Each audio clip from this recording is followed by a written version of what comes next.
The fragrant touch of courtesy, August 18th. Finally, be ye all of one mind, having compassion one of another. Love as brethren, be pitiful, be courteous. First Peter chapter 3 verse 8. In dealing with our fellow man, we all are to consider that they are of like passions with ourselves, feeling the same weaknesses and suffering the same temptations. They with us have a struggle with life in if they maintain their integrity.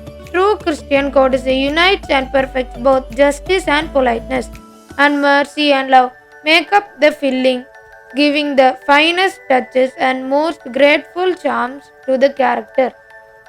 Abraham was a true gentleman. In his life, we have the finest example of the power of true courtesy.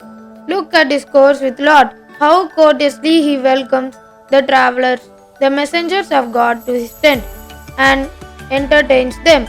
He bowed before the sons of Heth when he purchased of them a cave in which to bury his beloved Sarah.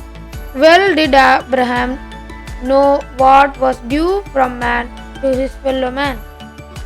Paul, though firm as a rock to principle, yet ever preserved his courtesy. He was zealous for the vital points and was not regardless of the grace and politeness due to social life. The man of God did not observe the man of humanity, but we present a greater than Abraham and Paul, the Savior of the world. His life was a striking illustration of genuine courtesy. It is impossible to enumerate the instances of his kindness, courtesy, and tender sympathy and love. What rays of softness and beauty did his marvelous condescension shed over his entire life?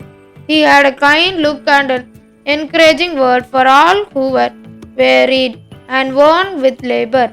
He was ready to help the most helpless. Love, courtesy, amiability, these are never lost. When men shall be changed from mortal to immortal, all the deeds of sanctified goodness done by them will be made manifest. These deeds will not be preserved through the eternal ages. Not one, however small or simple, is ever lost. Through the merits of Christ's imputed righteousness, they preserve their fragrance.